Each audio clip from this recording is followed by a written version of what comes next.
우리 모두 이렇게 인사하면 좋겠습니다. 모두를 살리는 지도자가 됩시다. 모두를 살리는 지도자가 됩시다. 저와 여러분들을 통하여 많은 사람들이 살아나고 그리고 이 민족이 살아나는 축복의 지도자가 되시기를 주님의 이름으로 축복합니다. 특별히 우리가 리더십 주일인데요. 일본에 큰 지금 지진이 지금 터졌습니다. 보니까 우리 교단의 목사님들 그룹 창 카톨릭 한 1000명 정도, 제한이 1000명이기 때문에 1000명이 모인 이 그룹 창을 보니까요, 매일마다 일본 소식이 돼서 들어옵니다. 그래서 교회가 막 지진 때문에 교회 건물이 무너지고 천막 이동해가지고요, 그 사람들이 있는 대피소 이런 데 옆에다가 천막을 지어가지고 거기서 예배를 드려야 되는 그런 가운데 있습니다. 우리가 일본 재난을 두고 계속 기도해야 되겠는데요. 특별히 규슈 구마모토 지진 지금 사망자들이 계속 속출을 하고 있습니다.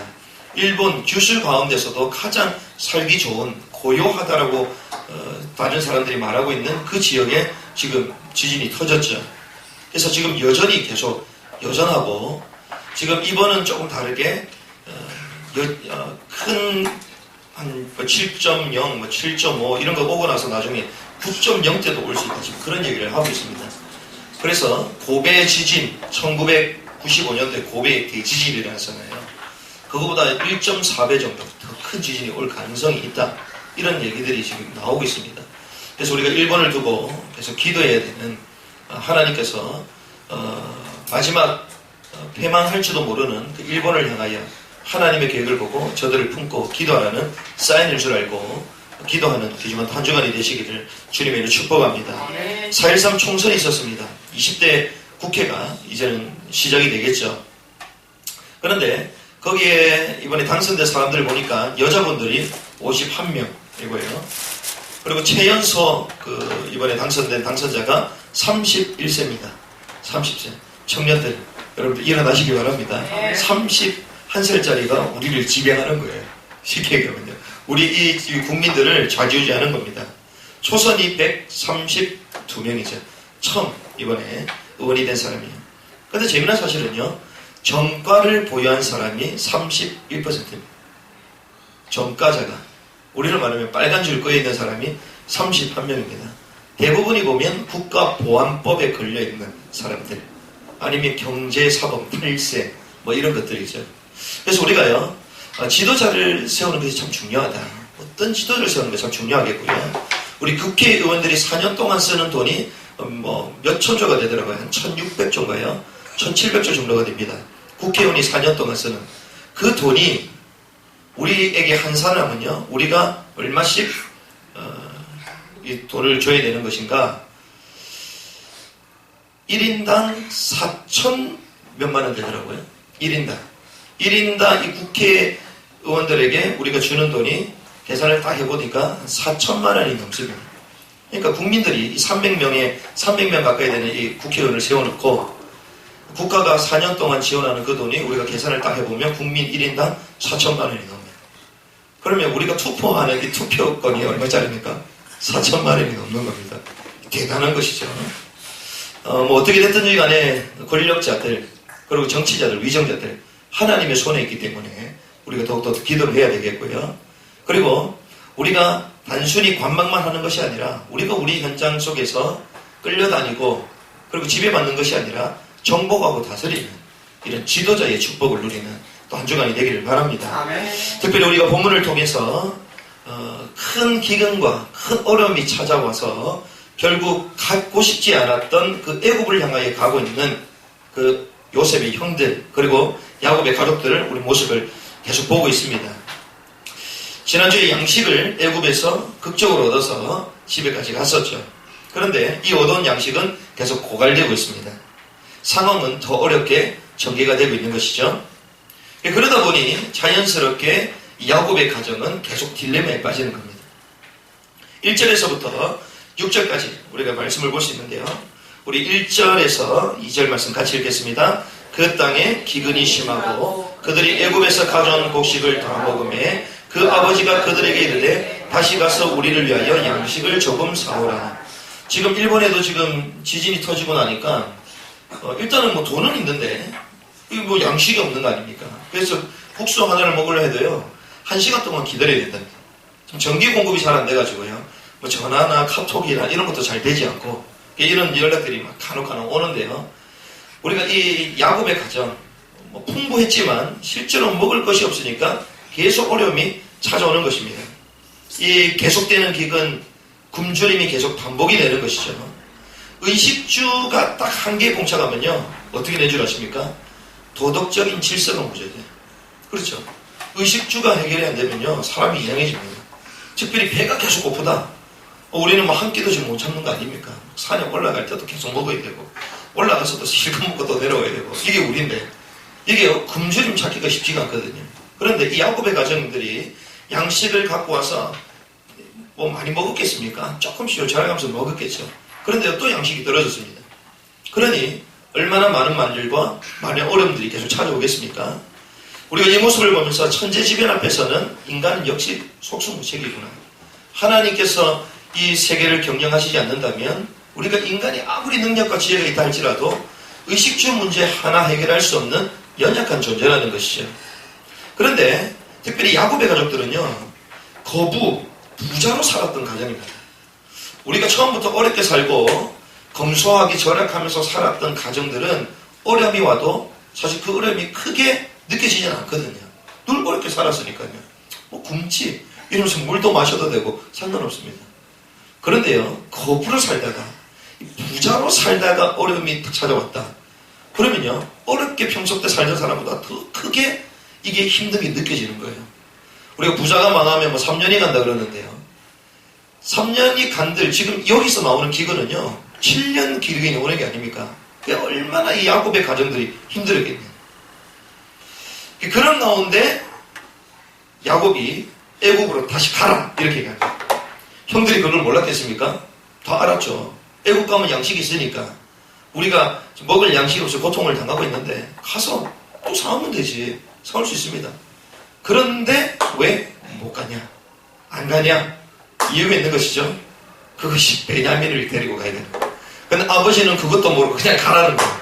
그러니까 막 이 야곱의 아들들이 얼마나 이게 막 딜레마에 빠집니까? 이럴 수도 없고 저럴 수도 없고 가긴 가야 되겠는데 이 아버지는 또 베냐민 막내 아들 끼고 있고 그래서 배고프다 그러고 양식 사오라 그러고 형들이 미칠 지경인 거예요. 지금 이런 상황에 딜레마에 빠지는 거예요. 그때 야곱의 아들들이 주저하고 있습니다. 총리를 두려워하고 있죠. 요셉이라는 그 총리 앞에 우리가 가야 되는데 두려워 떨고 있습니다. 우리가 이 모습을 보면서 알 수 있는 것은요, 세상의 권력과 재력 앞에 기죽어 살고 있는 크리스찬들의 모습을 볼 수 있습니다. 성도들의 모습이 어떠냐? 권력과 세상의 재력 앞에 벌벌 떨고 있어요. 두려워하고 있습니다. 야곱의 형들, 하나님의 언약의 백성들 아닙니까? 그런데 요셉, 그 애굽의 총리 앞에 발발발 떨고 있는 모습, 이것이 우리의 모습이라는 것이죠. 여기에 대한 오래된 상처와 경험, 트라우마가 가지고 있는 것입니다. 그러니 말은 못하고 아버지 눈치만 살살 살피고 있는 거예요. 그런데 이때 이런 상황을 처리를 탁 하는 사람이 나오는데요. 그게 누구냐? 유다입니다. 유다. 유다는요, 대안을 탁 제시합니다. 첫째, 루벤. 나와가지고 얘기를 했잖아요. 그런데 얼초당파하는 얘기를 했습니다. 어떻게 좀 흥분해가지고요. 아버지, 두 아들을 죽이십시오. 내가 양식 갖고 오겠습니다. 루벤이 그랬단 말이에요. 근데 그게 됩니까? 그게 안 되죠. 둘째, 셋째. 셋째는 또 레위 아닙니까? 레위는 또 책임성을 도려했던 그런 인물이잖아요. 그러니까요, 둘째, 셋째, 이제는 넷째가 나서야 될 시간표가 딱 된 거예요. 그때 유다가 딱 나섭니다. 나서서 베냐민을 주면 가고 베냐민을 주지 않으면 안 가겠습니다. 딱 얘기를 하는 거예요. 결국 이 양식을 얻고 못 얻고는 아버지 손에 있는 거다. 우리 잘못이 아니다라고 막 얘기하는 겁니다. 아버지한테 있는 거다. 야곱을 코너로 탁 몰아갑니다.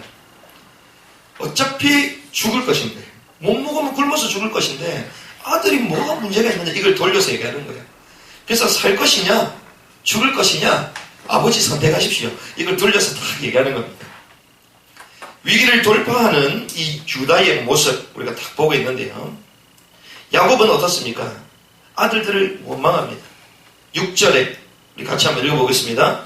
이스라엘이 이르되 너희가 어찌하여 너희에게 또 다른 아우가 있다고 그 사람에게 말하여 나를 괴롭게 하였느냐. 자, 야곱이요 아들들을 원망해요. 아니 너희들이 왜 막내 아들이 있다고 얘기를 해가지고 왜 나를 괴롭게 하냐 얘기합니다.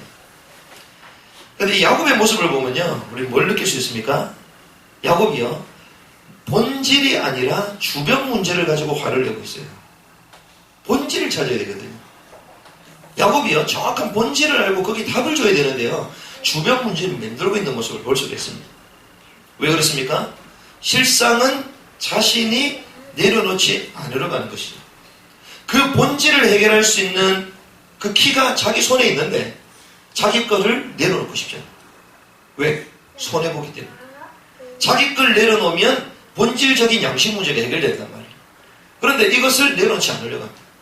이게 야곱의 모습이에요. 이런 사람들이 현장에 가면 너무 많습니다. 우리가 받아요. 이렇게 일하면 되는데 안 해요. 왜? 자기 손에 안 보려고 그래요. 예기치 못했던 이런 상황들에 대해서 아들들이요 계속 얘기를 합니다. 총리께서 세밀한 질문을 던졌기 때문에 거기에 대답만 했을 뿐이다. 이렇게 얘기하죠. 자기 방어를 하기 시작합니다. 우리가 잘못한 게 아니라 총리께서 그렇게 말씀하셨는데 우리에게 도대체 뭐가 잘못이 있습니까 아버지? 왜 우리한테 계속 주변적인 거 가지고 얘기를 합니까? 따집니까? 이 얘기를 하는 거예요. 그런데 우리가 이 모습을 통하여 알 수 있는 것은요 형들이 사실 잘못한 것도 아니잖아요. 형들이 의도적으로 이 베냐민을 끌고 가야 되겠다 그런 생각이 전혀 없었습니다. 그런데 우리가 예기치 못하고요 그리고 상상치도 못하고 계획하지도 못했던 그 일이 터져진 것입니다. 실수하지도 않았고요 그런데 이상한 예기치 못했던 사건이 터진 겁니다. 이 속에는 하나님의 섭리와 분명한 의도가 있다는 것입니다.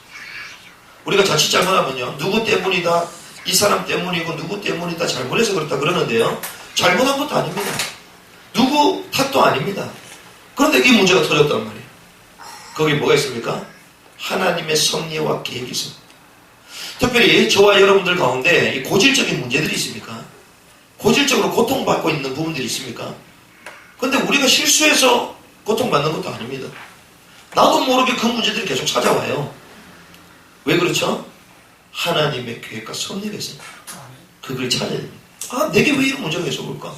나는 아무 문제가 없고 나는 실수하지 않는 것 같고 전혀 내가 앞뒤 좌우를 쳐다봐도 아무런 문제가 없는 것 같은데 왜 계속 이런 문제가 오느냐? 그 문제 속에는요 하나님의 숨은 섭리와 의도가 있다는 것입니다. 이런 상황 가운데 야곱과 형들이 막 실랑이를 벌이고 있습니다. 야곱의 아들들 둘이 막 오고 가는 얘기 가운데요 이래가지고 도저히 안 되겠다 이러면서요 유다가 나타납니다. 유다가 뭐라고 그럽니까? 본문에 이렇게 나와 있죠. 8절 9절 말씀 10절까지 우리 같이 한번 보겠습니다. 시작. 유다가 그의 아버지 이스라엘에게 이르되 저 아이를 나와 함께 보내시면 우리가 곧 가리니 그러면 우리 아버지와 우리 어린아이들이 다 살고 죽지 아니하리다. 내가 그를 위하여 담보가 되오리니 아버지께서 내 손에서 그를 찾으셔서 내가 만일 그를 아버지께 데려다가 아버지 앞에 두지 아니하면 내가 영원히 죄를 지으리라. 우리가 지체하지 않으면 자 이렇게 얘기합니다. 야곱을요 아버지를 유다가 다 설득을 합니다. 뭐라고 그럽니까? 베냐민을 다 보내라 이렇게. 베냐민을 보내라. 베냐민을 보내라 이렇게 얘기하면서요 그것이 다 사는 길이라고 해요. 모든 사람을 살리는 길은 베냐민을 데리고 가는 것이다. 살 수 있는 길을 얘기합니다. 그러면서 내가 담보가 되겠다 이렇게 가죠. 내가 담보가 되겠다. 르우벤처럼 얼토당토하게 우리 자녀를 죽이십시오 이 감정적인 말이 아니라 내가 담보가 되겠다. 내가 아버지한테 영원한 죄인이 되겠다. 이 말은 생명을 걸고 책임을 지겠다는 겁니다. 많은 지도자들이 얼마나 책임을 안 집니까?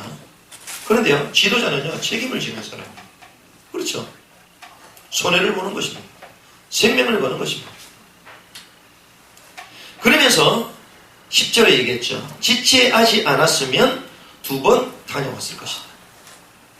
무슨 말입니까? 상황과 정황과 이 시간표를 정확하게 보는 거예요. 아버지께서 이런저런 핑계를 대지 않고 그냥 보냈으면 우리가 이런 갈등도 없었다. 이 상황에 대해서 정확하게 알도록 깨달아줍니다. 결국 누구 잘못입니까? 아버지 잘못이다. 아버지께서 보냈으면 양식 2번이나 왔다 갔다 했을 건데 결국 아버지가 이렇게 만든 거 아니냐. 돌려서 딱 얘기를 하는 거예요. 상황을 보도록 합니다. 유다가요, 이런 지혜, 이런 기치를 다 발휘합니다. 그 누구도 말할 수 없었던 그 말을 돌려대면서 모두가 사는 길을 탁 얘기하는 것이죠. 이게 바로 지도자라는 것입니다. 이렇게 했을 때에 야곱이 결단을 합니다. 11절에서부터 15절이죠. 그들의 아버지 이스라엘이 그들에게 이르되 그러할진대 이렇게 하라 이렇게 갑니다. 그렇다. 그러할진대 이렇게 하라. 자, 예스 했습니다. 예스. 자, 어차피 야곱은요 결단하고 베냐민을 내주어야 되는 게 시간표잖아요. 그런데 오랜 시간이 지체됐습니다. 그런데 결단하지 못했던 이 오랜 시간은요 고통의 시간이었습니다. 무슨 말이냐? 우유부단함으로 겪지 않을 고통을 계속 겪고 있는 모습을 우리는 볼 수 있습니다. 그렇습니다. 우리가 어차피 될 것은요 어차피 빨리 결단하고 실행하는 게 좋거든요. 어차피. 그런데 이것이 결국 안 하고 아니라면 결국 안 해야 되는 것입니다. 근데 결과적으로 결국 하잖아요. 그럼 그 시간이 얼마나 수많은 갈등과 또 배고픔과 굶주림 그런 또 원망 가운데 있었겠습니까? 결국은 예스 합니다. 그러면서 이렇게 하라 또 얘기를 해요. 이게 무슨 말이냐? 야곱의 처세를 말하는데요. 아름다운 소산을 준비해라. 이걸 보면서요 역시 야곱답다. 야곱의 이 특징이 무엇입니까? 결국 끝까지 밀림의 행동하는 사람이에요. 처음부터 결단하고 인도받아야 되는데 끝까지 밀리고 자기가 불리하면 탁 예스하는 사람이에요. 그렇죠? 자, 그러할진대 이렇게 하라 이럽니다. 그러면서 여기 보면 6가지가 나옵니다. 이 땅의 아름다운 소산을 그릇에 담아가지고 하라. 6가지가 나오는데요. 이것이 가나안 땅에만 나는 특산품입니다. 이걸 가지고 애국으로 내려가라 이 말입니다. 이 모습을 통해 우리가 볼 수 있는 것은요. 이 세상 방법에 익숙한 야곱의 모습을 볼 수 있습니다. 세상의 방법이 얼마나 익숙한지 이렇게 해라 다 얘기합니다. 갑절에 돈을 가져가라. 왜? 오해받을 수 있기 때문에 오해받을 부분을 미리 방지하는 것입니다. 그런데 재미난 구절이 있는데요. 12절의 마지막에 보면 그렇게 되어 있습니다. 그 돈을 다시 가지고 가라. 혹 잘못이 있었을까 두렵도다. 그렇게. 자, 왜 두렵습니까? 돈 때문에. 무슨 말이죠? 소유 때문입니다. 이게 무슨 말이냐?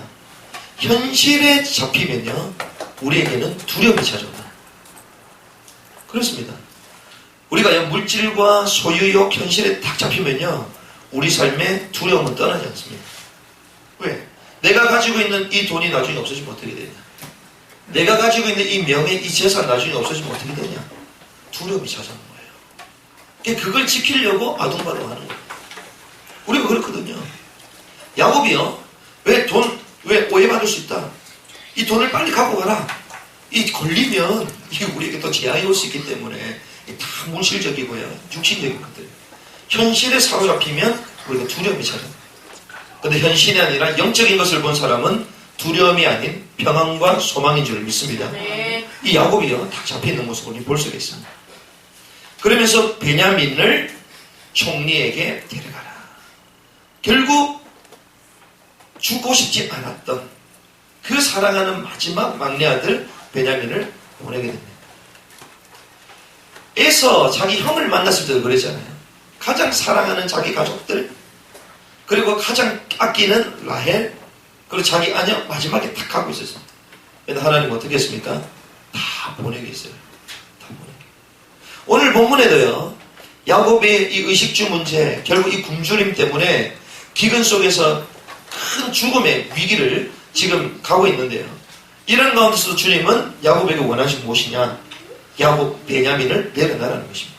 베냐민을 내려놔라. 결국 포기하라는 것입니다. 왜입니까? 이때 구원이 시작되는 것입니다. 우리가 그냥 내려놓지 않고는 하나님의 역사가 일어나지 않습니다. 우리가 다 다른 손에 다른 걸 쥐고 있는데 이것을 내려놓지 않고는 새로운 걸 잡을 수가 없는 것이죠. 그러니까 하나님이요, 야곱에게 더 좋은 걸 주시기 위해 내려놓는 것입니다. 이것이 구원입니다. 이때 마지막에 야곱이 고백하게 됩니다. 14절 같이 한번 읽어볼까요? 시작. 전능하신 하나님께서 그 사람 앞에서 너에게 은혜를 베푸사 그 사람으로 너희 다른 형제와 베냐민을 돌려보내게 하시기를 원하노라. 내가 자식을 잃게 되면 이르리로다. 아멘. 야곱이 결국 이제 누굴 찾습니까? 이제 하나님을 찾아요. 처음 문제가 터졌을 때 하나님의 계획을 봐야 되는데 사이드에 몰리니까 결국 하나님을 찾아요. 이게 결국 뭐 우리 모습 아니겠습니까? 결국 사이드에 몰리면 주님 바라보는 거예요. 야, 이래가지고 안 되겠다. 우리 기도해야 되겠다. 막 득세를 하고 막 절하를 하고 미연에 하나님을 찾으시기 바랍니다. 늘 하나님과의 임마늘을 누리시기 바랍니다. 야곱이요, 다 위기 오니까요, 그때 이제는 고백합니다. 전능하신 하나님께서, 이야, 얼마나 멋있습니까? 그 입에서 원망과 불평과 불신앙이 나오다가 마지막에 전능하신 하나님께서, 이야, 야곱은 구색도 잘 가십니다. 결국 마지막으로는 탁 가다듬고, 만약 수염이 있었으면 수염을 탁 쏟아듬으면서 전능하신 하나님께서 이랬을 거 아니에요? 얼마나 웃깁니까? 그래서 마지막에 이르면 이르리로다. 기도하는 사람의 마지막 고백은 모든 것을 내려놓을 수 있습니다. 하나님의 손에 붙들리고 믿음을 회복한 사람은요, 모든 것을 내려놓을 수 있습니다. 저와 여러분 이 축복 있기를 바랍니다. 우리가 하나님 앞에 딱 서면요, 그 세상의 그 어떤 것도 우리에게 가치가 되지 않습니다. 다 내려놓을 수 있는 거죠. 그게 야곱의 일사각오였습니다. 우리가 오늘 모두를 살린 유다의 리더십 출사표, 이 말씀을 우리가 나누겠는데요. 말씀을 정리하는 가운데 결국은 애굽으로 다시 돌아가서 요셉 그 총리 앞에 선 야곱의 아들들의 모습을 우리가 마지막에 볼 수 있겠습니다. 15절에서 16절에 보면 15절에 베냐민을 데리고 애굽에 내려가서 요셉 앞에 딱 섰죠. 그런데 16절에 이렇게 합니다. 요셉은 베냐민이 그들과 함께 있음을 보고 자기의 청지기들에게 이르되 이 사람들을 집으로 인도해 드리고 짐승을 잡고 준비하라. 이 사람들이 정오에 나와 함께 먹을 것이니라. 자, 무슨 말입니까? 축제를 벌이겠다는 거예요. 만찬을 준비하겠다는 것입니다. 무슨 말입니까? 우리가 가장 소중한 것을 내려놓을 때 하나님은 우리에게 축제를 준비하고 계십니다. 하나님은요, 이걸 기다리고 있습니다. 요셉이 얼마나 기뻐했겠습니까? 우리가 우리의 모든 것을 내려놓을 때 하나님은 기뻐하신다니까요. 하나님은 만찬을 준비하십니다. 정오에 가장 빛나고 화려한 그 정오에 집으로 들였다. 같이 먹자. 이거는 가장 친한 걸 말하는 거거든요. 포기할 때 하나님의 환희가 시작이 되는 것입니다. 이 하나님의 말씀에 모든 것을 내려놓고 포기하고 순종했던 예수 그리스도. 그물로 말미암아 하나님의 완전한 구원이 시작되었죠. 마찬가지입니다. 그래서 우리는 어떻게 할 수 있습니까? 복음을 위하여, 하나님을 위하여 기쁘게 포기하는 것입니다. 기쁘게 포기하시기 바랍니다. 우리 세상의 것들, 물질, 육신, 우리의 목표, 모든 것을 하나님 기쁘게 포기하는 것입니다. 그리고 어떻게 합니까? 기쁘게 순종하는 것입니다. 우리가 기쁘게 포기하고요, 기쁘게 우리가 순종할 때요, 우리를 엉어리 메고 찾고 있던 결박이 딱 풀려지는 것입니다. 하나님 이거 원하는 겁니다. 하나님 딱 기다리는 겁니다. 요셉이요, 딱 기다립니다. 형들을 보고 과연 순종하느냐. 순종했다는 것은 결국 회개했다는 거잖아요. 이걸 딱 본 것입니다. 그런데 이게 웬일입니까? 가장 소중한 그 버릴 수 없었던 그 베냐민을 딱 데리고 오는 거예요. 요셉이 뭐 환희가 넘쳐난 거예요. 기쁨이 넘쳐난 거예요. 하나님이요, 저와 여러분들 보시면서 기쁨을 이기지 못하신다. 여러분들이 이 중요한 또 주일날 다닐 수 있는 것들 얼마나 많습니까? 근데 이걸 내려놓고 딱 왔다. 하나님 앞에 모든 것을 내려놓고 올 수 있다. 이것이 얼마나 축제입니까? 이 요셉이, 그리고 하나님이 우리를 그렇게 보신다는 겁니다. 그게 첫 번째고요. 두 번째는 어떤 것을 우리가 볼 수 있냐? 야곱을 결단케 했던 유다의 리더십이 중요합니다. 그렇죠? 자, 야곱을 결단하게 만들었습니다. 누가요? 유다가요, 유다. 유다에게 이런 리더십이 있었습니다. 우리가 지난주에 그 주기철 목사님의 일사가고 이 영화를 봤습니다. 일사가고 보면서 이야, 정말 하나님이 한 시대에 이러한 것을 통하여 우리 민족을 구원하시고 이 신앙의 이 복음의 정신을 개선하도록 인도해 오셨구나. 이걸 많이 보게 되는데요.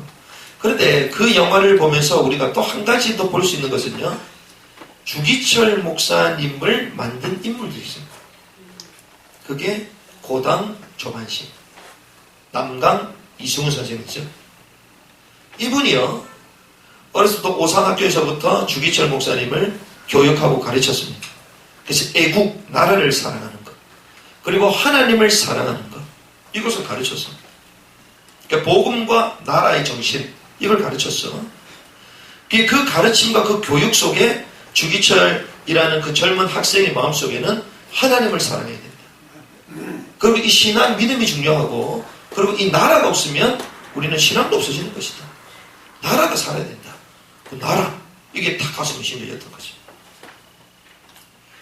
야곱을 결단케 한 유다의 리더십처럼 주기철이라는 인물을 만들어서 신사참배 앞에 무릎 꿇지 않고 생명을 걸고 도전하도록 만들었던 인물, 그 리더십, 그게 고당 조만식과 남강 이승훈 선생입니다.